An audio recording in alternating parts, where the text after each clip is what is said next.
Love the podcast and your stand-up. To begin, I've been talking to this lady for 2 weeks now, and everything was perfect.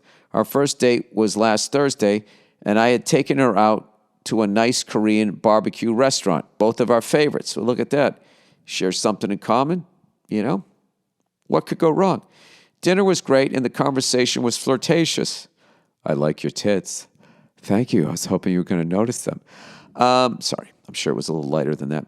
I paid the tab, left. She then said she had a great time and wanted a second date. Coolly, I said sure and asked for a kiss goodbye. We made out, then said goodnight. Day after, no text at all.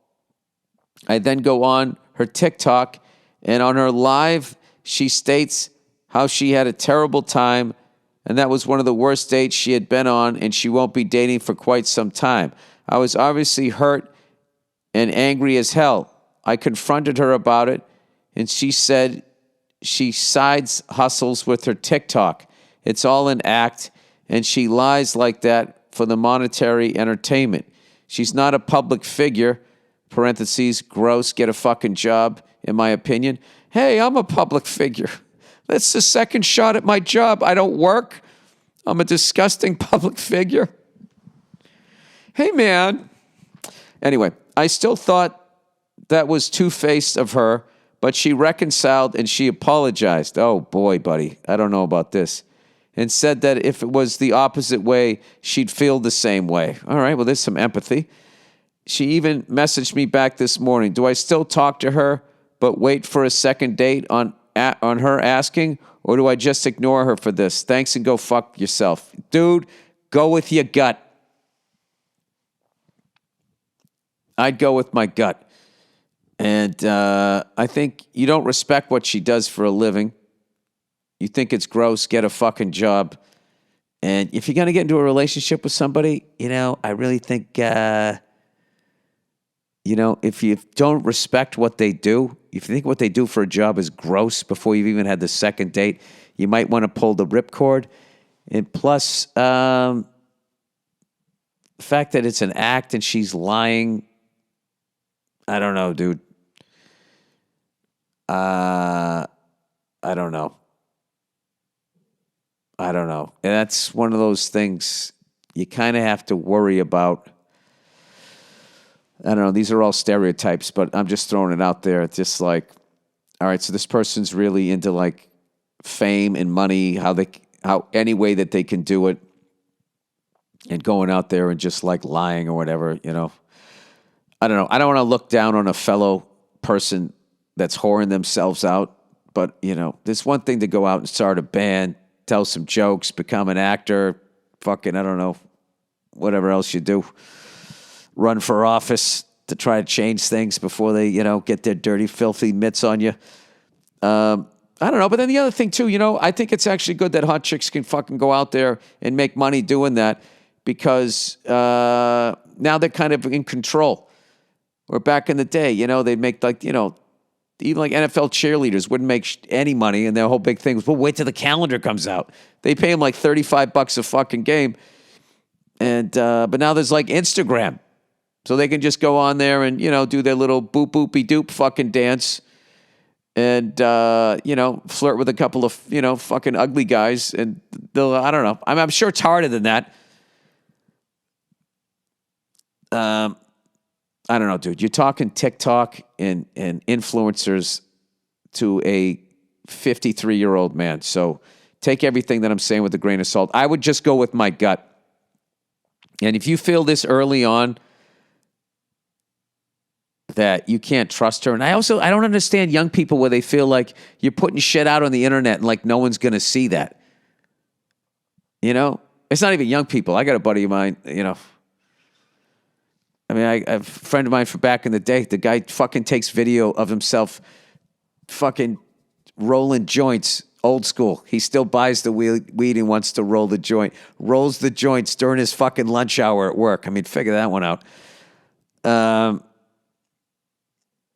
Anyway, yeah, I would go with my gut. I kind of don't like this, though. That she said she had a terrible time and she's not going to date for a while. The only saving grace is that she said, I understand that you feel that way. I would feel the same way. So you got to think, is that empathy?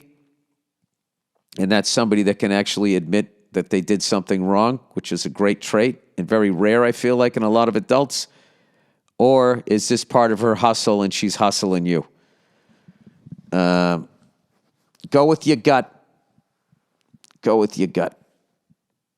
I mean, what really happened? You went out, you flirted, you had a good time, and you made out with her, and she's a good kisser.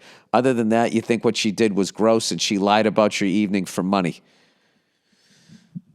I mean, when you fucking distill it down to that, I mean, I think you can find a nicer person than that. Whatever. I'm not going to judge you either way. Good luck to you. All right, Thanksgiving pressure advice. Oh, boy. Dear Billy Chitlins, I'm going to my girlfriend's house for Thanksgiving. We've been together for 4 years, and I'm good with her family. All right. She told me to bring something creative because there will be a lot of the standard things already there. He goes, I put this pressure on myself because I insisted on bringing something even when her and her family said they would already have a lot of food. Dude, this is like me years ago. Out of nowhere, I said I'd make a pie. Then I got that joke. What if I slam my head through this window and just bleed out down the side of the house? So now I need to bring something that is out of the box, but also welcomed. My front runner idea is ice cream, and then I bring hot sauce to melt or heat up, or however it's done. Wait, hot sauce on ice cream? Is that a stupid fucking idea? My brother says if I do that, I'm basically bringing a mess over to their house. Then I have to insist on doing dishes.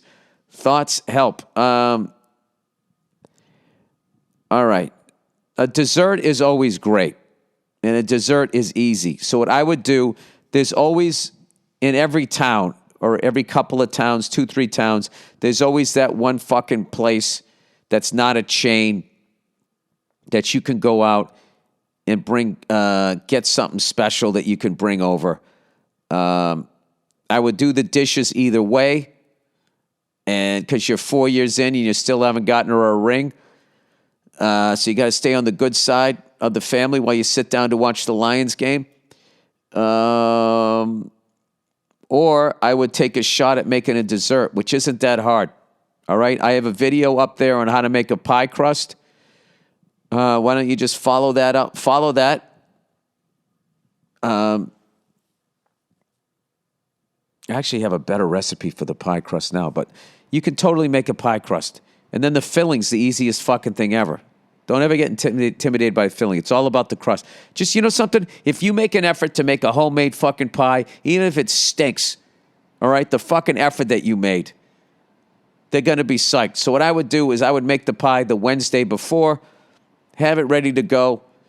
And, if your girlfriend's like, why are you doing that? I just want to show you, how much I care about you and your family.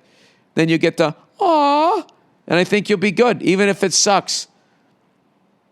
And I would tell everybody before the age, say, listen, this is the first time I ever tried to make a pie. I will not be offended at all if you guys say it sucks. All right? But everyone will appreciate the effort. And then if you get up and you do some dishes and that you dry some or whatever, I think you'll be good. All right? Take the pressure off. Take a chance, man. Take a chance while you still got the choice. Going AC/DC today. All right, that's the podcast, everybody. What a run. 7 out of 8 weekends I was on the road. I cannot thank people in St. Louis, Denver, Minneapolis, Reno, San Jose, Atlanta, wherever the fuck, Hollywood, Florida, Las Vegas. I can't thank you guys enough for still coming out after all these years supporting my comedy. I had an absolute blast going up on stage, trying to make you laugh. And thank you to everybody in Vegas, Chris and everybody over at the Raiders. Thanks to Roy Choi for hooking us up. And thanks to my wife. I'm being thankful. Thank you to my wife being so friggin' cool. And after all these years, I can still have such a great time hanging out with her. And thank you to everybody on F is for Family that helped all of these 5 seasons come together, and to all the fans that have been watching. Please check it out November 25th or sometime this weekend if you get a chance. That's it. Happy Thanksgiving to all of you. And as always, go fuck yourselves, and I'll check in on you on Thanksgiving. All right, I'll see you.